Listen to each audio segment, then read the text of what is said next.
In the city of Angers, in northwestern France, there hangs the world's largest tapestry. The tapestry depicts the multi-headed devil in the form of a red dragon, and many scenes which illustrate the final book of the Holy Bible. The full title of this book is John's Book of the Revelation of the Apocalypse, which describes the future end of the world. It was dictated to the apostle known as John, as he lay with his head inserted into a niche in a cavern on the Greek island of Patmos. The entire book of Revelation was dictated to John by spirits. The Angers tapestry hangs in the castle once owned by the Angevin royal dynasty, who controlled thrones in France. It was in this part of France that many of the grimoires were published. The door to Angers Cathedral features sigils found in the grimoires. Many churches and cathedrals throughout Europe and Britain are actually Kabbalistic magical temples masquerading as churches.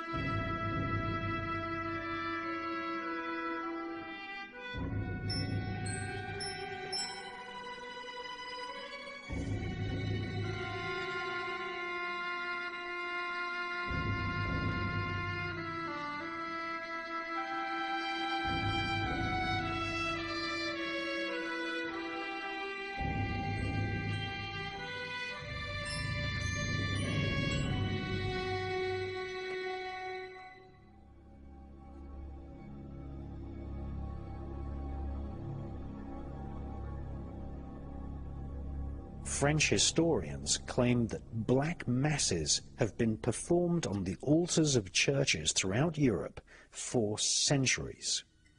In Great Britain, many churches allow their facilities to be used by Freemasons without realizing that the psalms of Freemasonry are the exact same psalms which are chanted by magicians who wrote the magical grimoires. These psalms are fundamental to the art of summoning spirits and demons. Whilst medieval witch hunts forced herbalists into hiding from the Vatican's bloodthirsty inquisitions, the royal Angevin elite in France resided in their castles, studying the intense imagery of the Revelation, where the devil is a shape-shifting, multi-headed red dragon.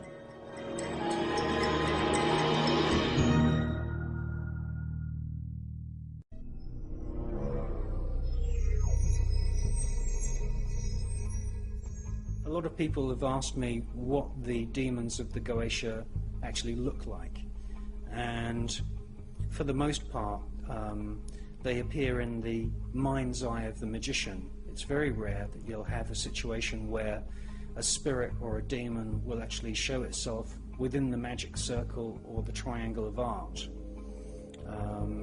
It is true to say that the psyche of the magician is really the landscape in which the demons appear. And if you look at illustrations of medieval monks, you'll see that a monk's habit has a rope tied around it. Now, this is a tradition that's come from the mystery schools of Sumeria, which is Babylon, that's ancient Iraq. And really it's the Chaldean, Sumerian and Babylonian priests who are the experts in defining what we call high ceremonial magic. And what they used to do is they used to actually create a circle on the ground using a piece of cord, and this circle was really an extension of the aura of the magician, and it was a visual aid to the magician to say to the spirits, this is my domain, this is my aura, and this circle protects me from you. Now, at the end of every single magical ritual, you should actually give the spirits a license to depart. And the most common form of that would be to say to the spirits, leave me now. If you've given the spirits some kind of command or instruction, you say, go forth and do my will, and please leave now. That means leave the temple, leave the ritual space, and leave me alone in good peace. Now, there is always this danger that you're going to invoke or summon a spirit or a demon, and at the end of the ritual, the demon will hang around. And this is when you get spirit possession, this is when things get very, very nasty. And so what the Chaldean, Babylonian magicians used to do is they used to pick up the cord that was used to make the protective magic circle on the ground, and for extra protection for the days after the ritual had ended, they used to wrap the cord around their waists. And this is why very commonly you see illustrations of medieval monks with the long gown. That was very typical of what magicians used to wear, with a cord wrapped around their waists.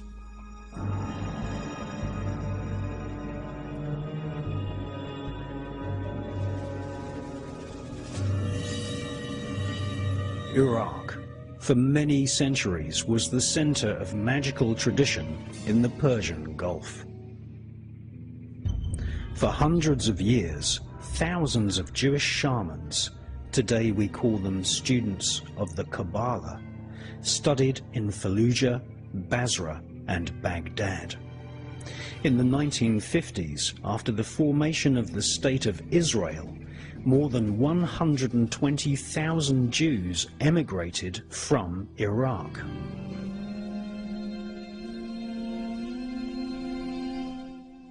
Iraq is not only the crucible of creation, but Iraq was also the birthplace of Kabbalistic, Chaldean, and Babylonian magic.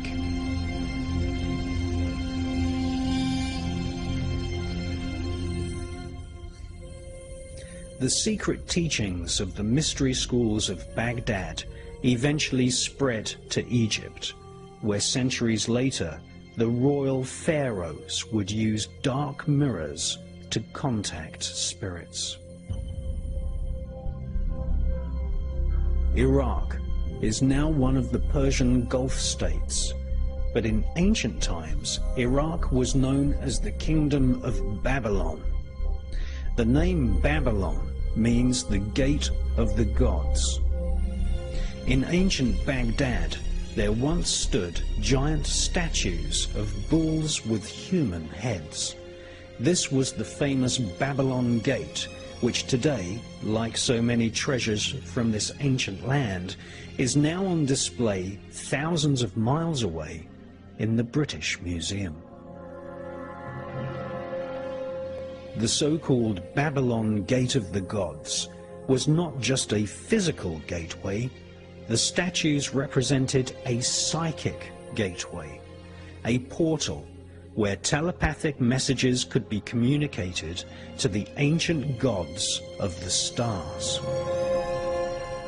The Baghdad Museum has a collection of stone tablets and statues illustrating what these star gods looked like.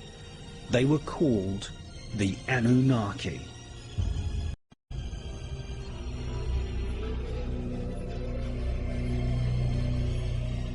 Just recently, thousands of ancient artifacts were looted from the Baghdad Museum, and some of these artifacts, many of them portraying the Anunnaki star gods, have been handed into the authorities, having been dumped on roadsides in the USA.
Baghdad, which today is under foreign military rule, was once the global capital of magical ritual. Thus, we see in the many museums recently looted in Iraq ancient manuscripts and stone tablets which explain a technique for drawing on the ground a magic circle. This circle was considered by the magicians of ancient Iraq to be a physical representation of the aura of the human spirit. Around the circle, the Babylonian mystics would write the names of spirits which guard the 4 cardinal points of the universe. The mystic would then inscribe in the air a pentagram and stab this imaginary pentagram with a magical sword, banishing any unwanted spirits from the temple. Bait, in the form of little gifts or offerings, would be laid out on a table inside the circle, and the name of the spirit which the mystic wanted to converse with would be chanted. A piece of polished metal or glass was used to see or scry the faces of spirits. This became known as the dark mirror, and it became widely used by magicians working for the Egyptian royals, by the Oracle of Tibet, and also used to divine the most appropriate date for the coronation of Elizabeth I by her royal astrologer, Dr. John Dee. John Dee's dark mirror was recently on display at the Science Museum in London.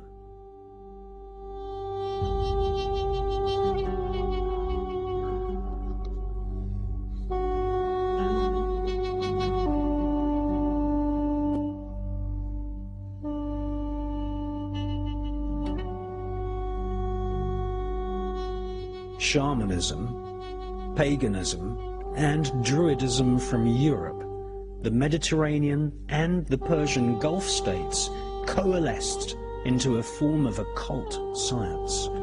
The formulation of magical spells became popular in the Greek islands, where mystery schools dedicated to hallucinogenic plants flourished for thousands of years before the birth of Christ.